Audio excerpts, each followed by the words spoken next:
I've got my charts ready for you.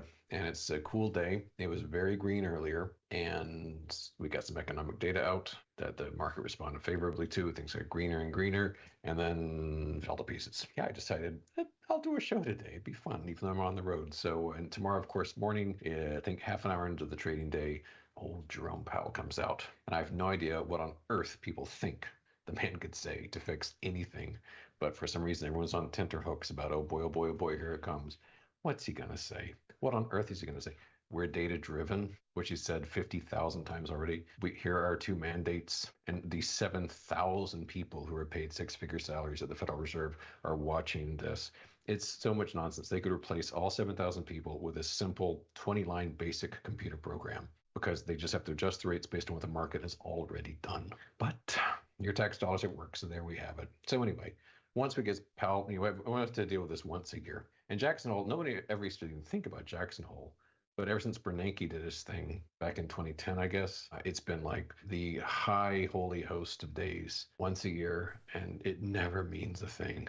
And also, if you follow me on Twitter, you probably saw a chart I made that shows that every single time for the past, I think, 5 years, it's like he does the speech, and then for weeks the market falls. It's like, well, that didn't fix anything. Let's hope they do it another time. We came terrifyingly close to basically ruining any chance of anything going down. Tuesday evening, I was like, well, it's now or never. And Wednesday didn't really change anything, but at least it didn't screw up anything. And then today, we're making a little bit of progress. And tomorrow, we'll kind of answer the question. Was this a close call or not? You've probably, almost hit a car, almost scraped against a garage or something. And you're saying, oh my God, I had 1 millimeter away from a nasty scratch or something like that. That's kind of what this week is like. The flip side of that, the one good thing about close calls is that if they work out, you'll never get puts cheaper. You'll never be short at better prices, and so forth. So it's like, it's great if it works out. Let's look at some of those close calls right now.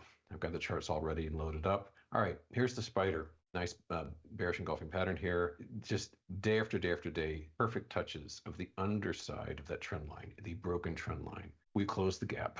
After all these weeks of waiting, we finally closed the gap. Got a little bit above it at today's high. As I say, that's okay. We've got a nice reversal now. The trend line has stayed intact, and that trend line is so important. Next up, the EFA, which has exploded ever since every brokerage but Tasty decided to shut down on August 5th and not let their customers trade. How convenient, right?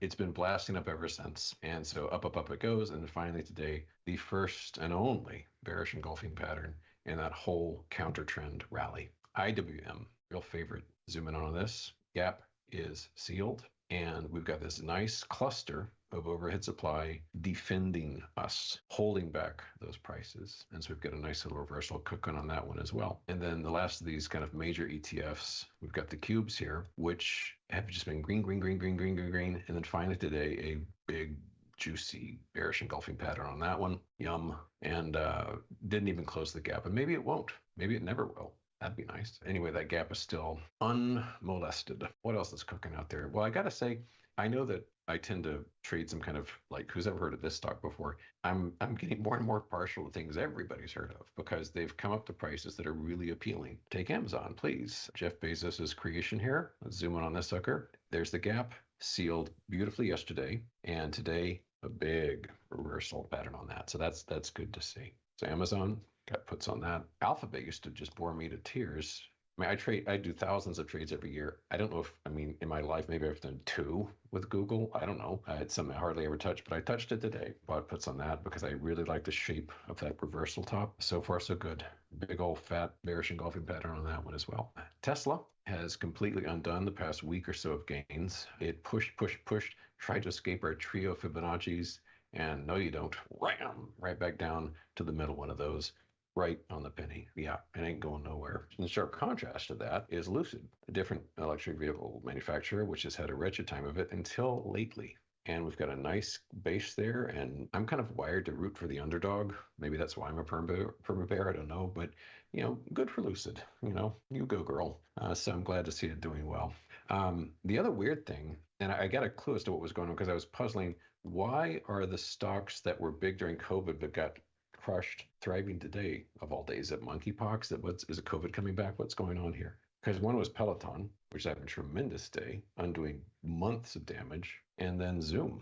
Remember them? And I just read why on Zoom, and maybe it's the same with Peloton. Kathy Wood finally dumped her shares.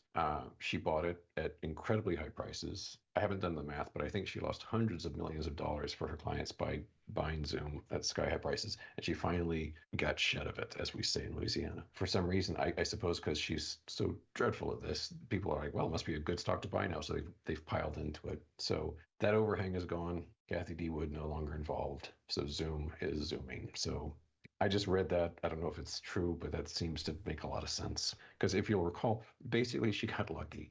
Like in 2020, 2021, she had a lot of Tesla. Tesla did exceptionally well, and her fund did exceptionally well. And suddenly everyone interviews her. They still haven't stopped. Every single day, there's a headline, which is some version of the following. Kathy D. Wood buys battered tech stock, blah, blah, blah, blah, blah. And it's some battered tech stock. You and I know it's not great to run around like what stocks have been battered, what's doing poorly.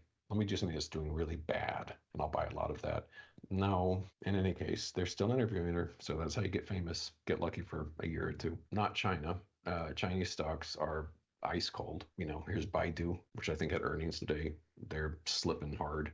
Here's JD, which is falling in sympathy. You may remember these guys, IQ. I think the shorthand for these guys, I think at the time was like they're like Netflix for China. That's how it was described during the, it was kind of a meme stock for a while. Did very well. So yes, the Netflix of China. So that's getting fricasseed. I mean, in general, China, here's FXI. It's worth half what it was back in 2021.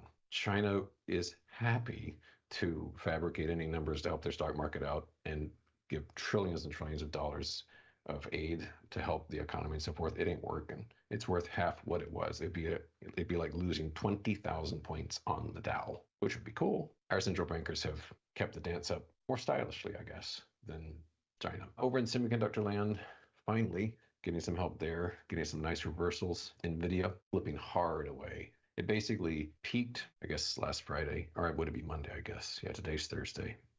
Tune in and find what day it is, all right? It's been long. Okay, today's Thursday. Monday it peaked. Tuesday and Wednesday it didn't do squat, like 2 inside days. And today is completely reversed the past 3 days. So that's a nice reversal on that. And that is bleeding out into other places. Here's Micron, or AMD, excuse me. That's reversing away. None of these are particularly clean, sorry to say. So I've been kind of avoiding them. Micron reversing hard away from that rounded top. Here's one I do. It puts on ARM, nice reversal away. And that was one of the few clean ones that had a nice clean gap that was not violated. The others were just kind of guesses. And the most beautiful of all, weirdly, is the ETF for it, SMH. This brings tears to a bear's eye. Look at this. There's the line. There's the gap. That dashed line you see there, that's the gap defined by the low on this day. We got deliciously close to it today and have been selling all day long, which is just what I want to see.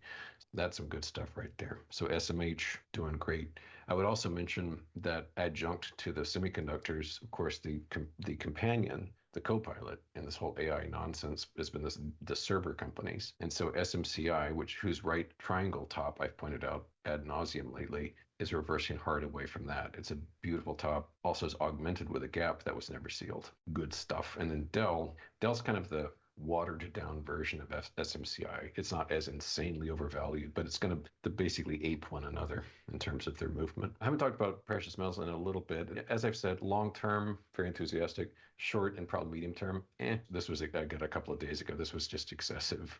So gold slipping today, silver slipping. We sealed this gap up nice and neat, and we're falling away. And I'd be more interested if we get back down to this blue line.